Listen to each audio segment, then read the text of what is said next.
ಕೊಲೆ ಆದ ನಂತರದಲ್ಲಿ ಅವರ ಪಟಾಲಂ ಏನಿದೆ ಅವ್ರ ಜೊತೆಗಿದ್ದಂಥವ್ರು ಏನಿದ್ದಾರೆ ಅವ್ರು ಯಾರು ಫೋನ್ ಮಾಡಿ ಹೇಳಿದ್ರು, ಫೋನ್ ಮುಖಾಂತರವಾಗಿ ಮಾತುಕತೆ ನಡೆಸಿದ್ರು, ಈ ತರ ಆಗಿದೆ ಅಂತಕ್ಕಂಥ ಇನ್ಫಾರ್ಮೇಶನ್ ಇತ್ತಲ್ಲ ಮಿಡ್ ನೈಟ್.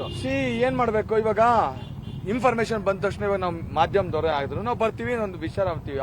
ಅವ್ರಿಗೆ ಅಕಸ್ಮಾತ್ ವಿಚಾರ ಗೊತ್ತಾದ್ರೆ it's none of my business. ನನಗೆ ಸಂಬಂಧ ಇಲ್ಲದ ಬಗ್ಗೆ ಅಲ್ಲಲ್ಲ, ನನಗೆ ಸಂಬಂಧ ಇಲ್ಲದ ಬಗ್ಗೆ ನಾವ್ ಯಾರು ತಲೆ ಕೆಡ್ಸ್ಕೊಳಕ್ಕಾಗಲ್ಲ. ಅವ್ರು ಹೇಳ್ತಾರೆ, ಅವ್ರಿಗೆ ನಾಲೆಡ್ಜ್ಗೆ ಆಮೇಲೆ ಹೋಗಿದೆ ಇನ್ಸಿಡೆಂಟ್ ನಡೆದ್ಮೇಲೆ ಅಂತ ಹೇಳ್ತಾರೆ.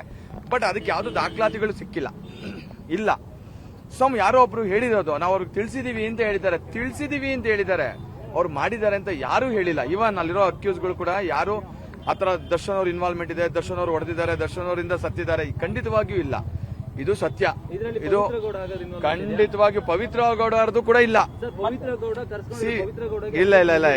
ಇಲ್ಲವೇ ಇಲ್ಲ. ಖಂಡಿತವಾಗಿ ಆಕಸ್ಮಿಕವಾಗಿ ಆತನಿಗೆ ಕೂಡ ಏನೋ ಹೆಲ್ತ್ ರೀಸನ್ಸ್ ಕೂಡ ಇತ್ತು ಅಂತ ಹೇಳಿದ್ದಾರೆ.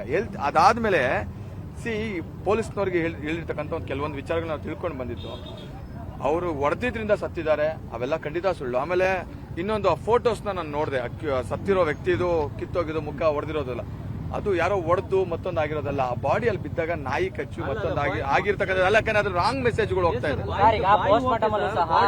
ಬಾಡಿಯಲ್ಲಿ ಕೂಡ ಕಚ್ಚಿರೋದು ಅದೆಲ್ಲ ಪೋಸ್ಟ್ ಮಾರ್ಟಮ್ ಅಲ್ಲಿ ಬರುತ್ತೆ. ಪೋಸ್ಟ್ ಮಾರ್ಟಮ್ ಅಲ್ಲಿ ಬರುತ್ತೆ, ಖಂಡಿತ ಅದ್ರಲ್ಲಿ ಕೋರ್ಟ್ ಅಲ್ಲಿ ತೀರ್ಮಾನ ಆಗುತ್ತೆ. ಬಟ್ ದಯವಿಟ್ಟು ಒಂದು ರಿಕ್ವೆಸ್ಟ್ ಏನಂದ್ರೆ ಕನ್ಕ್ಲೂಷನ್ ಬರಬೇಡಿ. ಹಲ್ಲೆ ಆಗಿರೋದು ನಿಜ ಅಲ್ವಾ ಸರ್? ಅಲ್ಲ, ಹಲ್ಲೆ ಯಾರು ಮಾಡಿದ್ದಾರೆ ಅನ್ನೋದು ಸೆಕೆಂಡರಿ. ಅಲ್ಲಿ ಯಾರೋ ಬೇರೆ ಅವ್ರು ಅಥವಾ ಅವ್ರು ಕುಡ್ದು ಮಾಡಿರ್ಬೋದು, ಇನ್ನೇನೋ ಮಾಡಿರ್ಬೋದು, ಅವ್ನಿಗೇನೋ ಬೇರೆ ಹ್ಯಾಬಿಟ್ ಆಗಿರ್ಬೋದು. ಖಂಡಿತವಾಗಿಯೂ ಒಪ್ಕೊಂಡಿಲ್ಲ.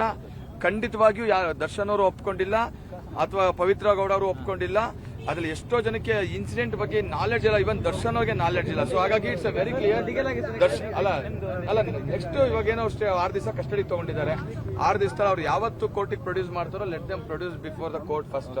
ಅದಾದ್ಮೇಲೆ ಲೀಗಲ್ ಆಕ್ಷನ್ಸ್ ಏನ್ ತಗೊಳ್ಬೇಕೋ ತಗೊಳ್ತೀವಿ. ಬಟ್ ಒಂದಂತೂ ಕೊನೆ ಮಾತು ಒಂದು ಹೇಳಿ ಹೋಗ್ತೀನಿ, ನಿಜವಾಗ್ಲೂ ಇದು ನೋವಿಂದ ಹೇಳೋದು, ಇನ್ನಸೆಂಟ್ಸ್ ಗಳಿಗೆ ಯಾವತ್ತೂ ಕೂಡ ತೊಂದರೆ ಆಗಬಾರ್ದು. ಈ ಹೆಸರು ಮಾಡಿದ ನಿನ್ನೆ ತನಕ ನಮ್ಗೆ ಇಷ್ಟು ಕಾನ್ಫಿಡೆಂಟ್ ಆಗಿ ಏನ್ ಹೇಳಬೇಕು ಅನ್ನೋದು ನಮ್ಗೊಂದು ಕ್ಲಾರಿಟಿ ಇರಲಿಲ್ಲ. ಬಟ್ ಇವತ್ತು ಹೇಳ್ತಾ ಇದೀನಿ, ಈಸ್ ಖಂಡಿತ ಇನ್ನೋಸೆಂಟ್. ಅವ್ರಿಗೆ ಈ ರೀತಿ ಆಗಿರೋದು ನಿಜವಾಗ್ಲೂ ಖಂಡನೀಯ, ಮಾಡಬಾರ್ದಾಗಿತ್ತು.